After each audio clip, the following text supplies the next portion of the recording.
একসময় ট্রাম্প ছিলেন ভারতের ঘনিষ্ঠ বন্ধু। হঠাৎ সব ওলটপালট হওয়ার রহস্য কী? ডোনাল্ড ট্রাম্প দ্বিতীয় মেয়াদে প্রেসিডেন্ট হওয়ার কয়েক মাসের মধ্যেই যুক্তরাষ্ট্রের গুরুত্বপূর্ণ কৌশলগত সম্পর্কগুলোর একটি সংকটে পড়েছে। এক চতুর্থাংশ শতাব্দীর মধ্যে যুক্তরাষ্ট্র ও ভারতের সম্পর্ক এখন সবচেয়ে নাজুক অবস্থায়। পরিস্থিতি এতই খারাপ যে শোনা যাচ্ছে ভারতের প্রধানমন্ত্রী নরেন্দ্র মোদী গত ২ মাসের বেশি সময় ধরে ট্রাম্পের ফোন ধরেননি। সাম্প্রতিক দিনগুলোতে ট্রাম্প ভারত মার্কিন বাণিজ্য সম্পর্ককে বলেন পুরোপুরি একপেশে বিপর্যয়।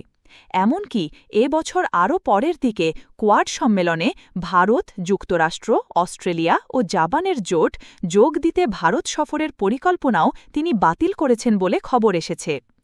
এত দ্রুত, এত খারাপ এভাবে সম্পর্কের অবনতির কথা কেউ ভাবেননি। গত বছর ট্রাম্প নির্বাচনে জেতার পর নয়াদিল্লিতে অনেকে খুশি হয়েছিলেন। মোদি সামাজিক যোগাযোগ মাধ্যম এক্সে ট্রাম্পকে বন্ধু বলে শুভেচ্ছা জানান, দুজনের আলিঙ্গনের ও হাত ধরার ছবিও প্রকাশ করেন। ভারতের পররাষ্ট্রমন্ত্রী জয়শঙ্কর তখন সাংবাদিকদের বলেছিলেন, অন্য দেশগুলো ট্রাম্পের ফেরত আসা নিয়ে হয়তো শঙ্কিত, কিন্তু ভারত নয়। আত্মবিশ্বাসী হয়ে মোদি ট্রাম্পের দায়িত্ব গ্রহণ করার পর তার সঙ্গে সাক্ষাৎ করতে ওয়াশিংটনে যান, কিন্তু সেই বৈঠক ভালোভাবে হয়নি। খাতের আগের দিন যুক্তরাষ্ট্র থেকে সেনাবাহিনীর বিমানে ভারতীয় নাগরিকদের হাতকড়া ও শিকলে বাঁধা অবস্থায় ফেরত পাঠানোর ছবি ছড়িয়ে পড়ে। এতে মোদি বিব্রত হন। হোয়াইট হাউসে মোদি প্রতিশ্রুতি দেন যুক্তরাষ্ট্র থেকে আরও অস্ত্র, তেল ও গ্যাস কিনবেন। একই সঙ্গে অনুরোধ করেন ভারতের ওপর যেন শাস্তিমূলক শুল্ক চাপানো না হয়। কিন্তু মোদি সে আশ্বাস অর্জন করতে ব্যর্থ হন। কয়েক সপ্তাহ পর ট্রাম্প ঘোষণা করেন বোঝাপড়ায় আসতে না পারলে ভারতকে ২৭% শুল্ক দিতে হবে। এ হার ছিল চীনের ওপর আরোপিত শুল্কের চেয়েও অনেক বেশি, ১০%। কাশ্মীর সংকট। বাধ্য হয়ে নয়াদিল্লি বাণিজ্য নিয়ে যুক্তরাষ্ট্রের সঙ্গে আলোচনায় বসে। যুক্তরাষ্ট্রের ভাইস প্রেসিডেন্ট জে.ডি. ভ্যান্স এপ্রিলে ভারত সফর করেন এবং দুই পক্ষই ইতিবাচক মন্তব্য করে। তবে তখনই নতুন সংকটে পড়ে ভারত। ২২ এপ্রিল কাশ্মীরে বন্দুকধারীরা ২৬ জনকে হত্যা করেন। নিহত ব্যক্তিদের বেশিরভাগই ছিলেন হিন্দু পর্যটক।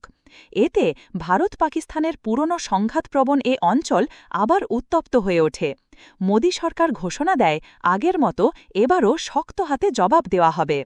৭ মে ভারত পাকিস্তান ও পাকিস্তান শাসিত কাশ্মীরে সশস্ত্র গোষ্ঠীর শিবিরে হামলা চালায়। এরপর দ্রুত অপ্রত্যাশিত সংঘাত শুরু হয়। দুই পক্ষই ড্রোন ও ক্ষেপণাস্ত্র ব্যবহার করে একে অপরকে আক্রমণ করে। পারমাণবিক অস্ত্রধারী দুই দেশের যুদ্ধ পরিস্থিতিতে বিশ্বজুড়ে উদ্বেগ দেখা দেয়। সবাই সংঘাত বন্ধ করার আহ্বান জানায়। অবশেষে ১০ মে ভোরে ভারত পাকিস্তান যুদ্ধবিরতিতে সম্মত হয়। শান্তিদূতের ভূমিকায় ট্রাম্প। ভারত বা পাকিস্তান সরকার কিছু বলার আগেই ট্রাম্প সামাজিক যোগাযোগ মাধ্যমে ঘোষণা দেন তিনি উভয় দেশকে সমঝোতায় এনেছেন। পরদিন তিনি দাবি করেন খুব শীঘ্রই ভারত ও পাকিস্তান তার মধ্যস্থতায় আলোচনায় বসবে এবং কাশ্মীর সমস্যার পেহেলগামে হামলার ঘটনা নিয়ে দুই দেশের সংঘাত সমাধান করবে। পাকিস্তান এতে খুশি হলেও নয়াদিল্লি ক্ষুব্ধ হয়। ভারতের দীর্ঘদিনের অবস্থান কাশ্মীর প্রশ্ন দ্বিপক্ষীয়ভাবে মেটাতে হবে, তৃতীয় পক্ষের মধ্যস্থতায় নয়। যুক্তরাষ্ট্র ২০ বছরের বেশি সময় ধরে এ অবস্থানকে সমর্থন করে এসেছে, কিন্তু এবার ট্রাম্প ভিন্ন পথে হাঁটলেন। ট্রাম্পের এ দাবি মোদিকে এক ধরনের অস্থিতিকর পরিস্থিতিতে ফেলে দেয়। পারস্পরিক লাভজনক অংশীদারি বজায় রাখা ও শাস্তিমূলক শুল্ক এড়াতে ট্রাম্পকে ক্ষুব্ধ করতে চাননি তিনি। কিন্তু ট্রাম্পের দাবি মানতেও পারছিলেন না মোদি, কেননা তাতে ভারতের নীতির এক মৌলিক অবস্থানকে অস্বীকার করতে হতো। তাই মোদি ওয়াশিংটনে ফোন করে জানান কাশ্মীর নিয়ে কোনো মধ্যস্থতা ভারত মেনে নেবে না। শেষ ধাক্কা। অন্যদিকে পাকিস্তান এটিকে একটা সুযোগ হিসাবে দেখে। তারা যুক্তরাষ্ট্রে প্রভাব বাড়াতে ও ভারত মার্কিন সম্পর্কে ফাটল ধরাতে চায়। ট্রাম্প যে নোবেল শান্তি পুরস্কার পেতে আগ্রহী সেটি বুঝে পাকিস্তান তাকে মনোনয়ন দেয়। উৎসাহিত হয়ে ট্রাম্প ১৭ জুন মোদিকে ফোন করেন। মোদিকে অনুরোধ করেন কানাডায় G7 সম্মেলন শেষে ফেরার পথে ওয়াশিংটনে থেমে পাকিস্তানের সেনাপ্রধান আসিম মুনিরের সঙ্গে বৈঠক করতে। খবরে বলা হয়েছে এটাই ছিল মোদির জন্য শেষ ধাক্কা। তিনি স্পষ্টই ট্রাম্পের 2 প্রস্তাব প্রত্যাখ্যান করেন। তারপর থেকে দুজনের মধ্যে আর কথা হয়নি। রুষ্ট হয়ে ট্রাম্প ভারতের ওপর শাস্তি দেন। রুশ তেল কেনা অব্যাহত রাখায় ভারতের শুল্ক হার 50% বাড়িয়ে দেন এবং বাণিজ্য আলোচনা স্থগিত করেন। উভয় সংকটে নয়াদিল্লি। ট্রাম্পের এসব কাজে সাধারণ ভারতীয়রা ক্ষুব্ধ এবং সরকারের কাছে শক্ত পদক্ষেপ দাবি করছেন। কিন্তু মোদি সরকারের সামনে ভালো বিকল্প নেই। চাপের কাছে নতি স্বীকার করলে নরেন্দ্র মোদীকে দুর্বল দেখাবে। বিরোধীরা তাকে আগে থেকেই নারেন্ডার সারেন্ডার বলে কটাক্ষ করছেন।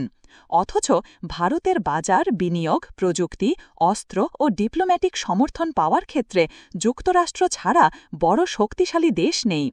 এমন পরিস্থিতিতে নয়াদিল্লি চীনের সঙ্গে সম্পর্ক স্বাভাবিক করতে চেষ্টা করছে। 2020 সালের সীমান্ত সংঘর্ষের পর থেকে এ সম্পর্ক ছিল টানাপোড়েনের। গত 31 আগস্ট 7 বছর পর মোদি চীন সফরে গিয়ে প্রেসিডেন্ট সি জিনপিংয়ের সঙ্গে হাত মেলান। সি বলেন, হাতি আর ড্রাগন একসঙ্গে নাচুক। তবে ভারত চীন সম্পর্কের মধ্যে এখনও আস্থার বড় ঘাটতি রয়েছে। মোদির বেশি ভরসা রাশিয়ার ওপর। চীন সফরে মোদি রুশ প্রেসিডেন্ট ভ্লাদিমির পুতিনের সঙ্গে প্রায় 1 ঘণ্টা তার লিমুজিনে আলাপ করেন। এ বছরের শেষ দিকে পুতিনকে আবার ভারত আসার আমন্ত্রণ জানিয়েছেন। কিন্তু ইউরোপে রাশিয়া এখন একঘরে, সাহায্যের ক্ষমতাও সীমিত। জাপানের মতো অন্য দেশও ভারতের সহায় হতে পারে। চীন যাওয়ার পথে মোদি টোকিওতেও গেছেন। তারা নয়াদিল্লির বর্তমান সংকট কাটাতে সহায়তা করতে পারে, কিন্তু যথেষ্ট শক্তি রাখে না। সব মিলিয়ে মোদি আবার ট্রাম্পের মন জয় করার উপায় যদি বের করতে না পারেন, তবে ভারতের সামনের কয়েক বছর খুবই কঠিন হতে পারে।